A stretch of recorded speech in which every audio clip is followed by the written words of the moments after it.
The Tom Woods Show, episode 628. Prepare to set fire to the index card of allowable opinion. Your daily dose of liberty education starts here. The Tom Woods Show. Is email driving you crazy and taking over your life? Do you feel like you can never possibly get and stay caught up? Well, here's my secret weapon, sanebox.com/woods. That's SANEBOX.com/woods. Hi, everybody. Tom Woods here. We're talking about food freedom today, and we're doing so with John Moody, who is Executive Director of the Farm to Consumer Legal Defense Fund. You can check them out at farmtoconsumer.org. Remember, you can get a free 22-lesson course on the presidents, not the president-worshipping stuff you got in school, but the real stuff and the real history over at freehistorycourse.com. Make sure you go and grab that. It's a free course, plus a bibliography of all reliable books on the president. So great. Anyway, let's talk to John Moody. John, welcome to the show. Great. Thank you so much for having me. Just before we started talking here, you were telling me that this is your fifth podcast that you've done in the past couple of weeks. How do you account for that? I mean, are you a brand new organization? Well, we're actually not a brand new organization, but our mission and our work, I think, is garnering more attention than ever before, especially because of the craziness we see coming out of the government in terms of food. Okay, so that now you're singing from my choir book here. All right, I want to know exactly. Give me the 1 to 2 minute overview of what the Farm to Consumer Legal Defense Fund does, and then we'll talk about some specific issues. Great. Well, the organization was originally founded because of the government's harassment and intimidation towards farmers and consumers who wanted to drink raw milk. So that was kind of the impetus for where the organization started, where there was more farmers who wanted to provide milk directly to people who wanted this milk that hadn't been pasteurized and homogenized and long distance trucked.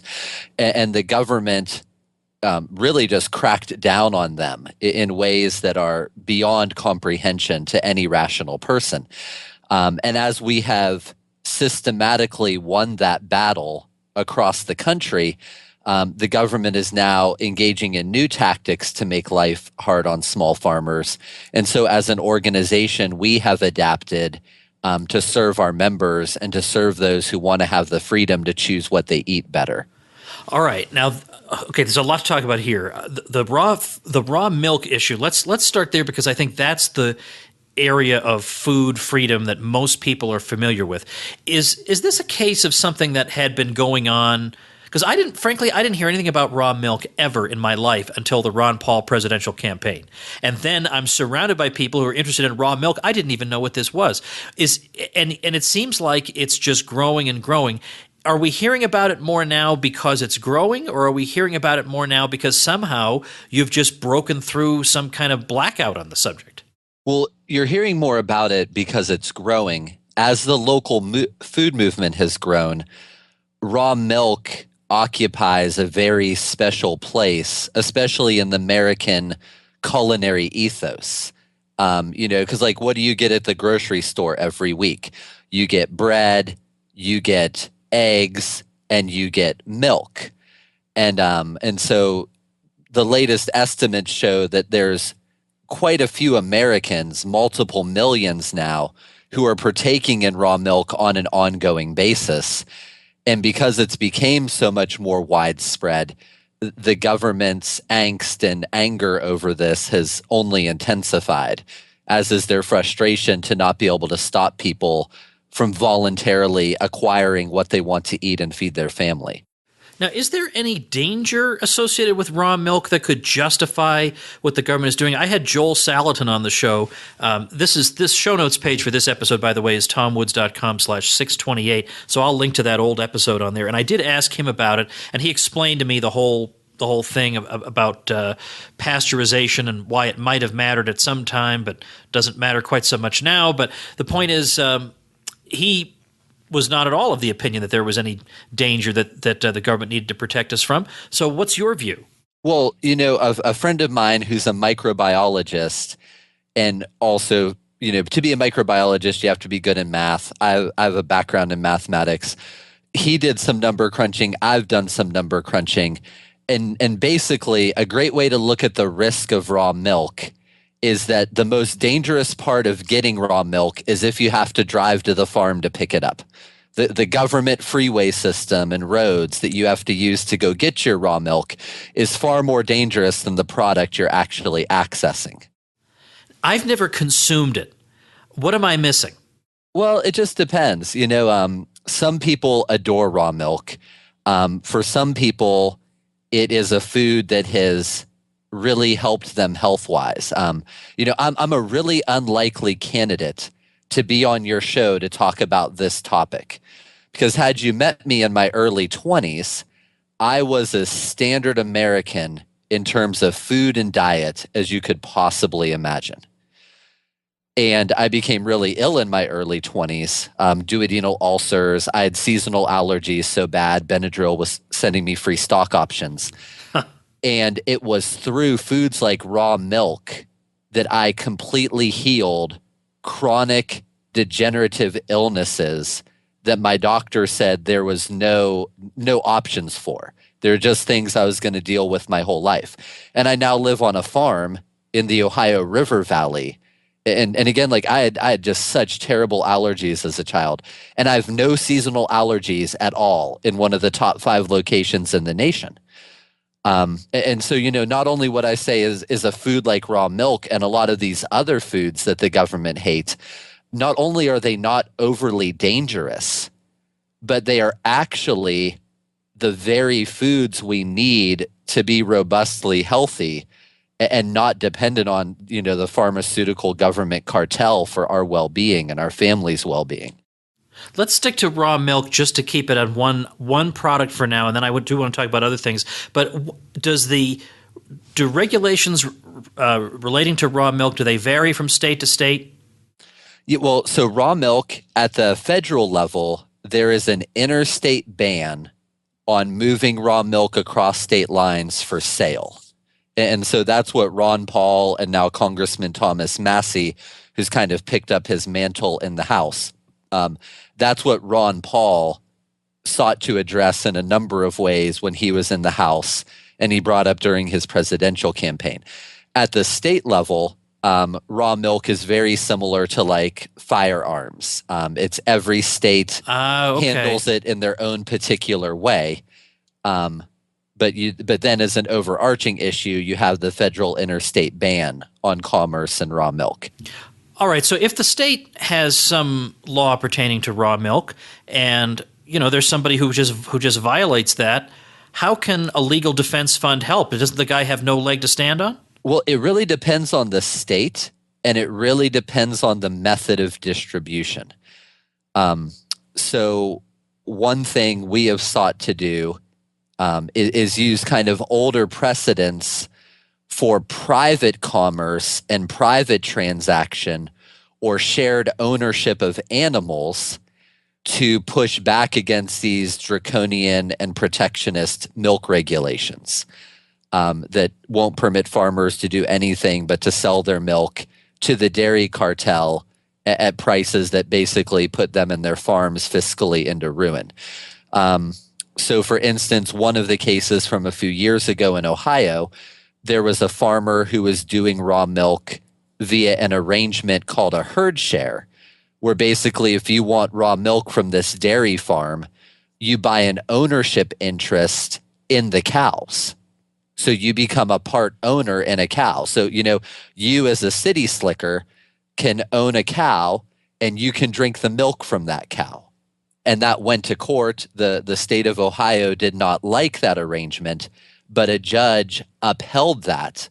But it's only because we are willing to press the issue and litigate it.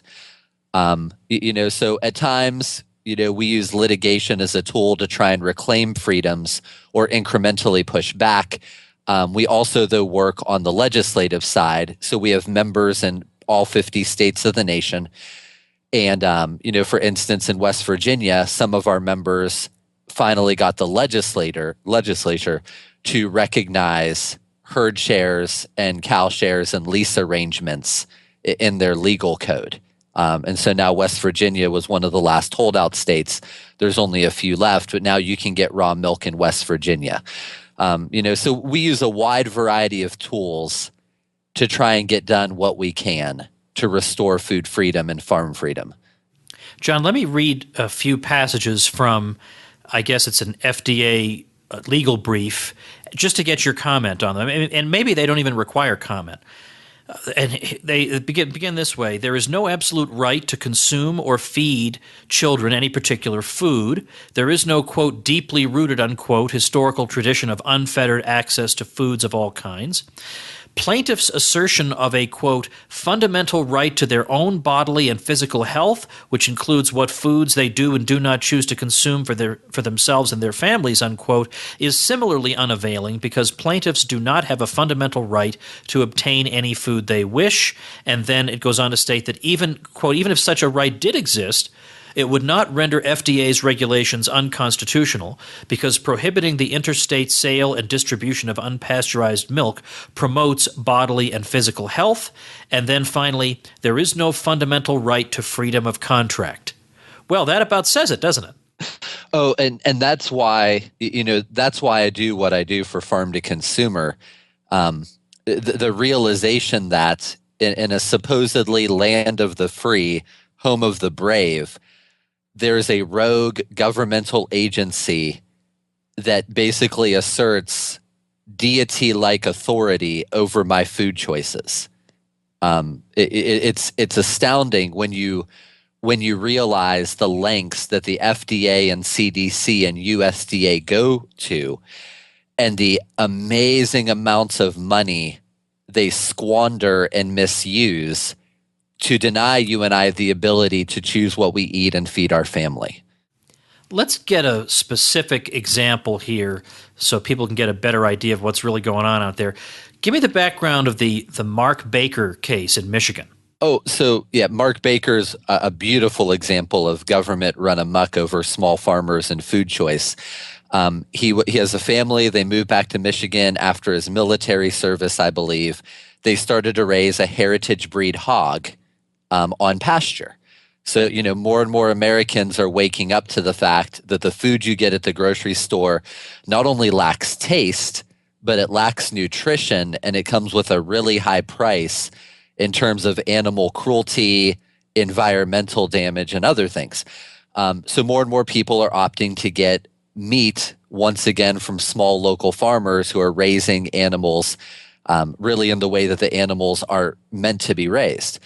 The Michigan Pork Association did not like how much their CAFO pork producers' bottom lines were being cut into by all of this competition. At the same time, the Michigan DNR, Department of Natural Resources, they had a burgeoning problem of these private hunting reserves where people could go hunt on private land, not have to go through all the hoops and permitting and hunt on public land and the like. We're cutting into their hunting fees. Hunting fees are very lucrative. It's just one of a million different ways the government taxes you to do things that for most of human history you could just do. And so the pork producers and the DNR basically struck a deal to mutually support one another in getting rid of their competition.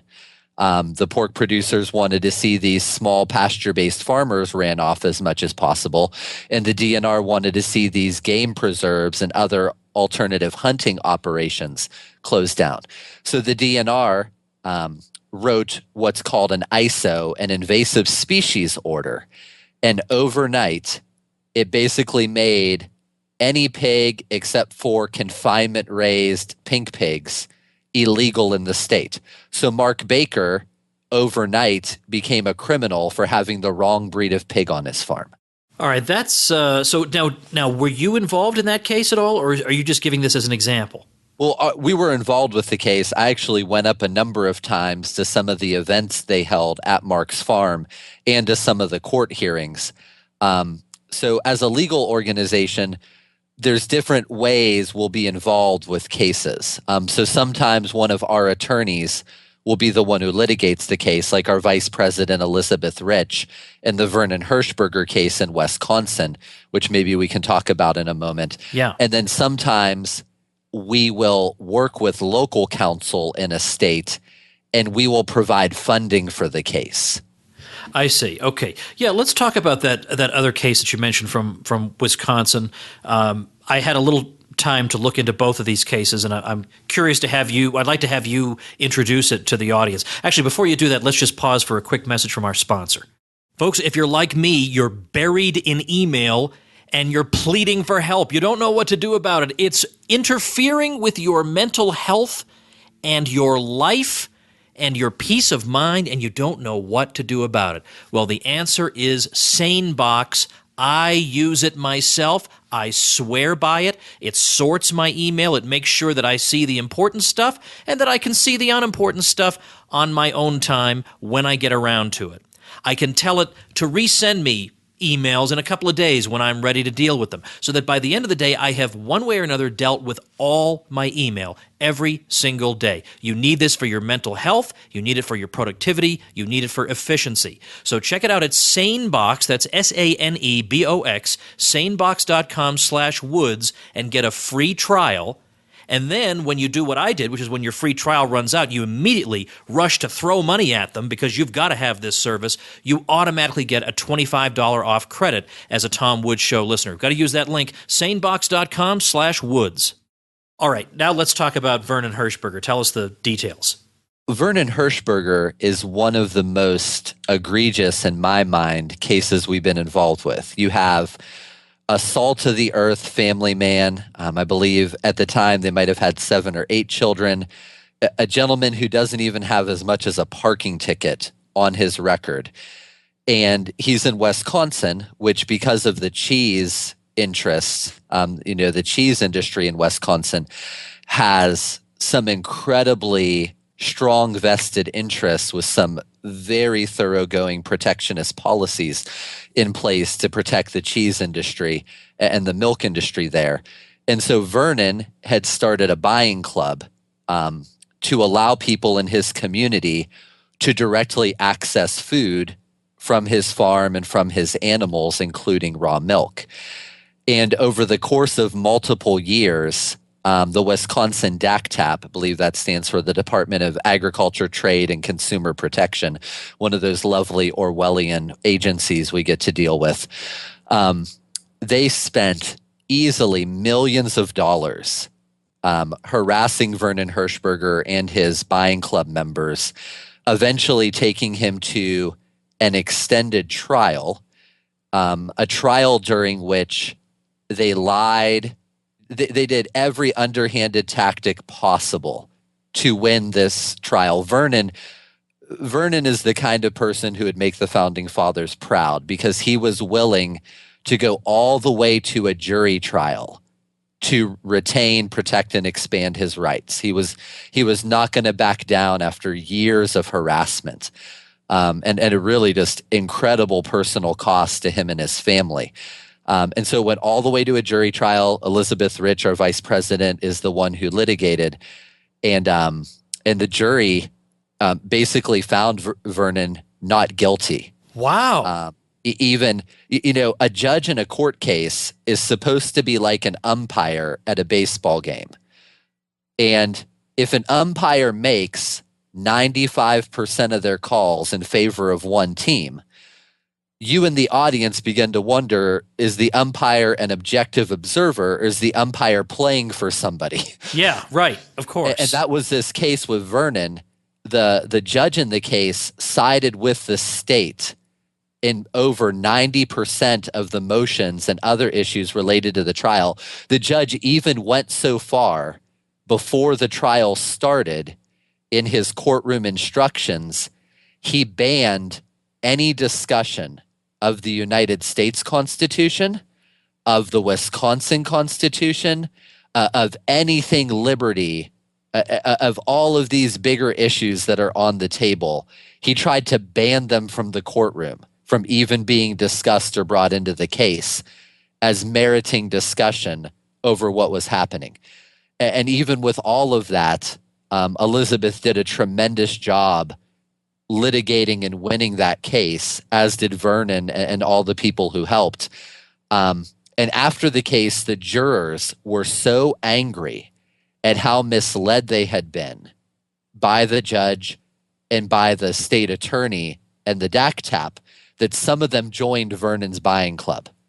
Wow. How about that? How about that? All right. I have a couple things I want to know more about here. Community-supported agriculture is something I've known about for some time. I had a friend who was deeply involved in it, and I always liked the model of it, at least the way I understood it, that it's a way for the community to support the farmer.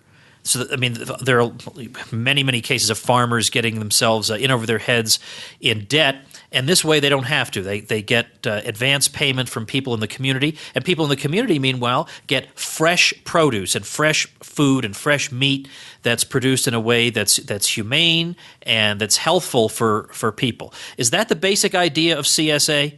Yeah, that is. So, a CSA is a financial tool to help farmers who have a very seasonal cash flow and very small, large, tight expense curves. So most of your expense as a farmer each year is realized in February and March and April, whereas a lot of your income doesn't start coming in until June, July, August. And so to help farmers with this calendar cash flow issue, some farmers and other people thought up this model where people can basically prepay for their food and be their farmer's own bank and lender in exchange for a guaranteed high-quality fresh food supply. Now, in a way, are they also shouldering the risk that maybe there's a bad harvest that year, and so everybody would share the burden? In some models, yes. So in some CSA models, if the farmer has a bad year for whatever reason, then what you're going to get from the farm is going to be less or different than what you might otherwise get. But I've been told that by somebody that it would take an event of biblical proportions for you not to do actually very well as a consumer. And what my friend liked about it was that he just loves getting fresh things and seasonal things, and and the farmer will throw a few extra things in the box, and then he goes home and figures out it's exciting to figure out, what can I make with these things? Like, he just threw in some fenol. I don't even know what fenol is. I got to figure out some way to make something with this.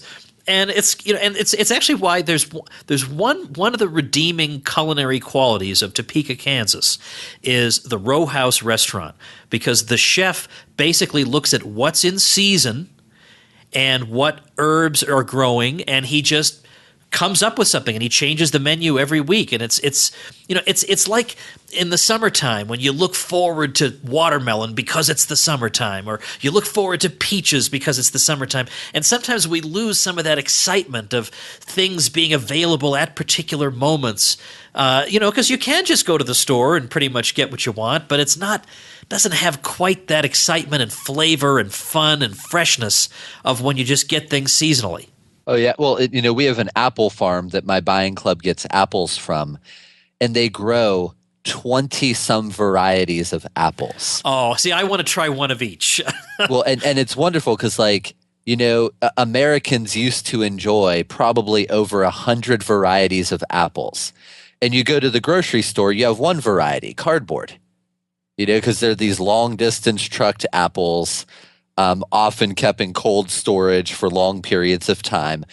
And, there's, the loss of value and quality to our food supply because of the regulatory framework has just been so immense and detrimental on so many levels, both just from an aesthetic enjoyment perspective. What America offers culinarily in the standard grocery store and through the standard food system is appalling. By the way, you have on your website, which is farmtoconsumer.org, you have a list of the different sorts of services that you provide. Legal services is obvious enough from the name, but you also have political action services and educational services. So in other words, it's not just farmers who would have an interest in what you're doing. The general public would have an interest in what you're doing. So But I am curious as to who wants to become a member of your fund, and what do they get out of being a member?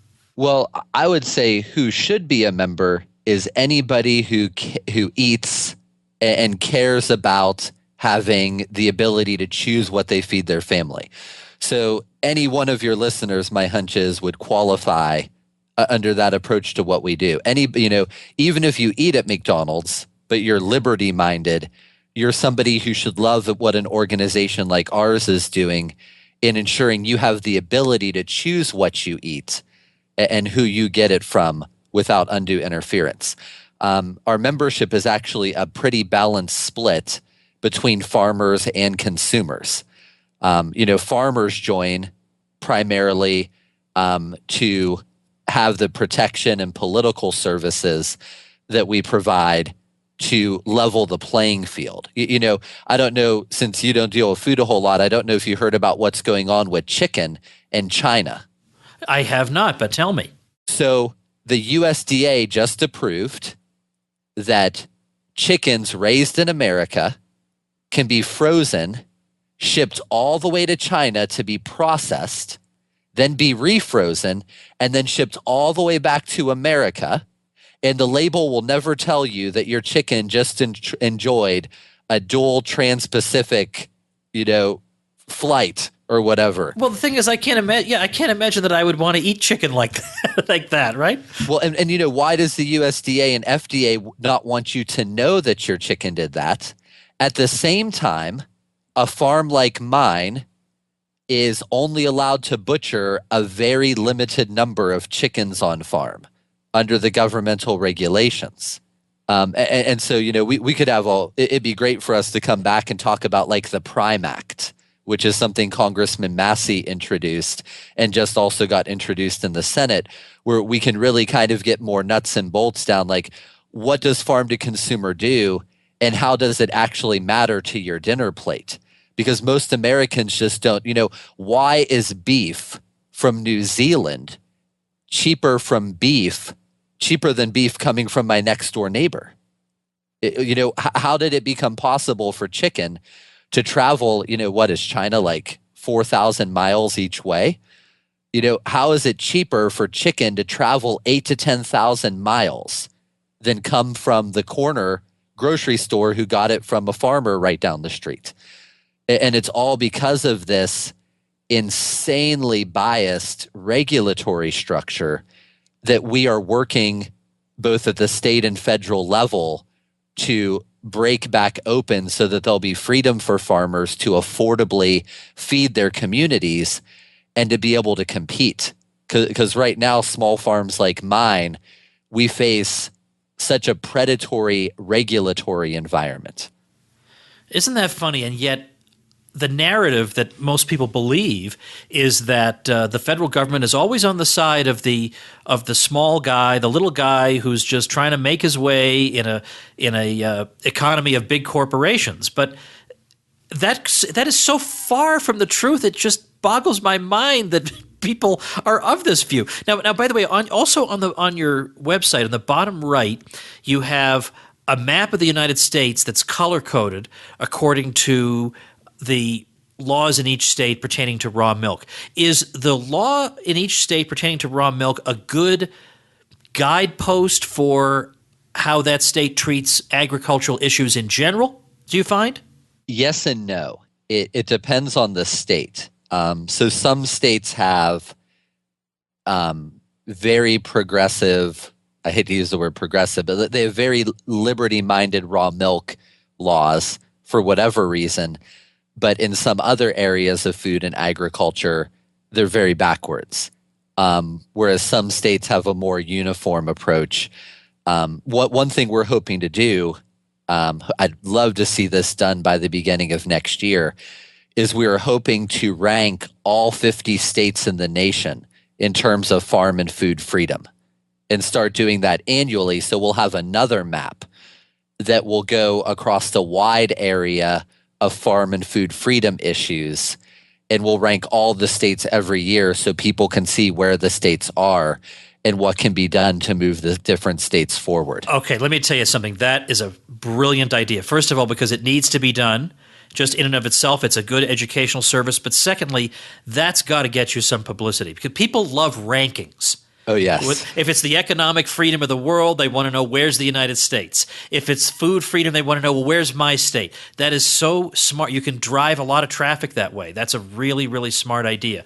So make your pitch now. Why should people go and visit farmtoconsumer.org after listening to this discussion?